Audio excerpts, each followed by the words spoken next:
अस्सलाम वालेकुम। उम्मीद है आप सब खैरियत से होंगे। मेरा नाम डॉक्टर हाफिज असलम है और मैं अमेरिका में इंटरनल मेडिसिन का रेजिडेंट फिजिशियन हूँ। आज से 40 साल कबल 1981 की बात है कि अमेरिका के एक कस्बे में लोगों को एक स्किन की बीमारी मंजर आम पे आई। उसके कुछ अरसे बाद कुछ लोगों में एक इंतहाई डिफरेंट किस्म का नमूनिया मंजर आम पे आया और उसके बाद लोगों में मुख्तलिफ किस्म की प्रेजेंटेशंस आती रही जो किसी डॉक्टर की समझ में नहीं आ रही थी। लेकिन 2 से 3 साल के अरसे में साइंसदानों ने उन तमाम प्रेजेंटेशंस को इकट्ठा किया और एक नया वायरस दरियाफ्त हुआ जिसका नाम था ह्यूमन इम्यूनोडेफिशिएंसी वायरस, जिसकी सीरियस फॉर्म को हम आज एड्स के नाम से जानते हैं। यह बताने का मकसद ये था कि आज ये लाइन बड़ी कॉमन है स्पेशली पाकिस्तान में कि कोरोना को हर चीज कोरोना के खाते में डाल दी जाती है। ऐसा नहीं है। अगर किसी को अंडरलाइन कोई बीमारी मौजूद है, जैसे किसी को एज़मा है, किसी को हार्ट का मसला है, किसी को कोई और मसला है, अगर ये वायरस आपको इन्फेक्ट करेगा तो वो जो तमाम पुराने मसले हैं वो एग्जैसरबेट हो जाते हैं। बज़ाहिर तो ये लग रहा होता है कि यार ये तो मुझे वही हार्ट का मसला हुआ जो पहले भी हुआ था। नहीं, आपका जो पीछे कॉज है वो अब कोरोना वायरस है और जब तक कॉज ट्रीट नहीं होगा, आप प्रेजेंटेशन चाहे कुछ भी कर लें, वो ट्रीटमेंट नहीं हो पाएगी। दूसरी बात, जिस तरह एक दीन का मसला हो तो वो एक आलिम दीन से पूछा जाता है, जिस तरह एक फिजिक्स का मसला हो तो वो फिजिक्स के टीचर से पूछा जाएगा, जिस तरह आपके घर में नल का खराब हो जाए तो वो आके प्लम्बर ठीक करेगा, बिल्कुल उसी तरह होना यही चाहिए था कि ये मसला मेडिसिन का था तो उसे डॉक्टर ही से पूछा जाना चाहिए था। लेकिन अनफॉर्चुनेटली हमारे कुछ अपॉर्चुनिस्टिक यूट्यूबर्स ने सिर्फ पैसा कमाने के लिए कुछ ऐसी वीडियोस बनाई, ऐसी कॉन्स्पिरेसी थ्योरीज जनरेट की जिससे वो लोग तो पैसा कमा गए, लेकिन हमारा मुल्क इस वक्त एक इंतहाई मसले का शिकार हो चुका है। इस वक्त पॉजिटिव केसेस का जो रेशो है पाकिस्तान में वो अराउंड 20% पर आ चुका है, तो दुनिया के बड़े बड़े ममालिक से ज़्यादा है इस वक्त हाल ये है कि कराची, फैसलाबाद, लाहौर तमाम प्राइवेट हॉस्पिटल्स फिल हो चुके हैं। देखिए, वेंटिलेटर तो वैसे भी नहीं मिलना, वो तो जो है वो सियासी असर और रसूख या बाअसर लोग जो है उनको मिल जाता है। आम लोगों के लिए एक आम सा हॉस्पिटल का बेड जो है उसकी कीमत इस वक्त जो है वो 1 लाख रुपए है पर डे के हिसाब से। अब ये आपने डिसाइड करना है कि आपने क्या उन चीज़ों पे अमल करना है जो हम 3 महीने से कह रहे हैं, या 1 लाख रुपए पर डे के हिसाब से अफोर्ड करना है। वो दो चीज़ें क्या हैं जो हम 3 महीने से कह रहे हैं।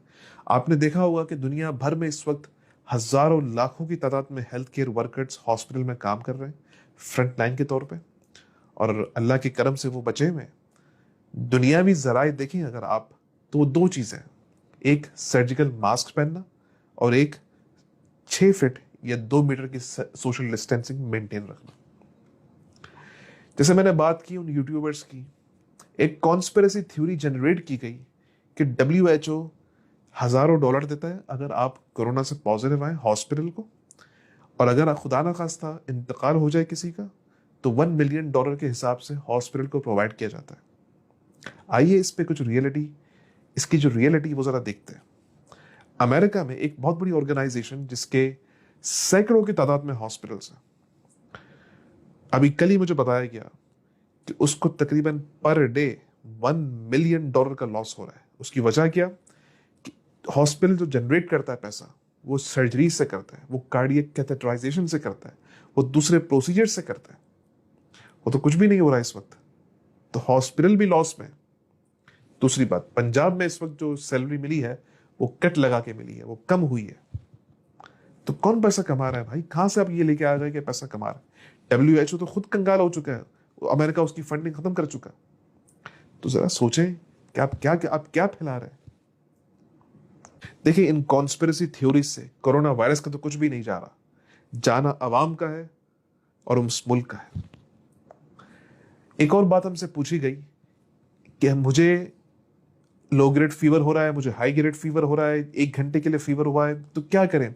देखिए, फी जमाना, अगर किसी को चाहे वो लो ग्रेड का फीवर हो, चाहे वो हाई ग्रेड का हो, चाहे वो 1 घंटे ही का फीवर क्यों ना हो, इस वक्त वो कोरोना वायरस है, अनटिल और अनलेस प्रूवन अदरवाइज।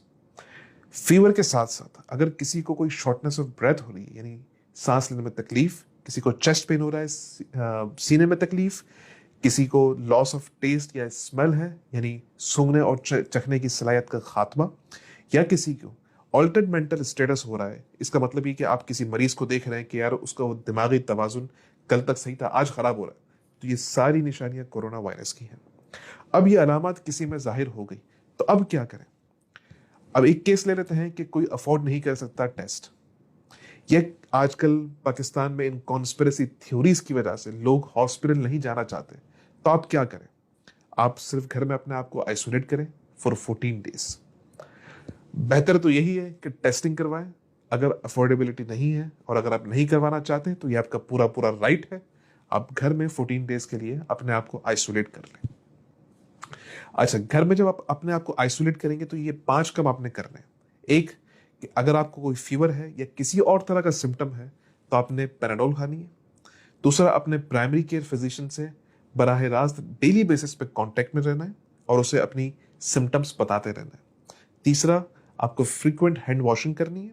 चौथा, जब आप अपने किसी फैमिली मेंबर से कांटेक्ट में आएंगे तो खुद भी मास्क पहनना है और फैमिली मेंबर को भी मास्क पहनना जरूरी है। पांचवी चीज, अपने आप को डेली बेसिस पे इन 3 चीजों के लिए इवेल्युएट जरूर करना है। वो 3 बुनियादी चीजें क्या है? अगर क्या आपको शॉर्टनेस ऑफ ब्रेथ हो रही है यानी सांस लेने में तकलीफ, क्या आपको चेस्ट पेन हो रहा है, या क्या आपको ऑल्टर्ड मेंटल स्टेटस हो रहा है यानी दिमागी तवाजुन में कोई मसला। अगर इन 3 चीजों में से कोई एक चीज भी पॉजिटिव आ रही है तो बगैर किसी तावील के आप फौरन इमरजेंसी भागे और वहां जाके अपना चेकअप करवाएं। अगर ये तीनों चीजें नहीं आ रही तो आप 10 दिन तक घर में रहें और उसके बाद रीवैल्यूएट करें अपने आप को कि आपको अगर 3 दिन तक कोई भी सिम्टम नहीं हुआ तो आप घर से बाहर जा सकते हैं मास्क पहन के और सोशल डिस्टेंसिंग करके। एक बात आजकल टेस्टिंग की जा रही है कि टेस्ट हर किसी का पॉजिटिव आ रहा है या जिसको अलामात हैं उसका भी नेगेटिव आ रहा है, या वो लोग जो कोरोना वायरस से सेहतयाब हो चुके हैं उनका फिर से पॉजिटिव आ रहा है। तो देखें, ये बीमारी अभी इवॉल्व हो रही है, इसकी टेस्टिंग किट्स भी नई हैं, उनमें बहुत सारे मसले मसाइल मौजूद हैं। अगर किसी को ये अलामात कोरोना वायरस की आ चुकी हैं जैसे हमने अभी स्टार्टिंग में बताया, और अगर टेस्ट नेगेटिव भी आया, इररिस्पेक्टिव आपने घर में 14 डेज के लिए अपने आप को आइसोलेट करना है। दूसरी बात कि भाई टेस्ट पॉजिटिव आ गया, हमें तो कोरोना वायरस हो गया था लेकिन फिर भी टेस्ट पॉजिटिव आ रहा है, तो देखिए सिंपल सा आंसर इसका ये है कि हमारे पास जो पीसीआर टेस्टिंग किट्स मौजूद हैं वो एक वायरस का होल होता है और एक वायरस फ्रेगमेंट्स की फॉर्म में मौजूद होता है। देखिए 2 चीजें होती हैं बॉडी में, या तो बॉडी वायरस को मार देती है या वायरस बॉडी को मारता है।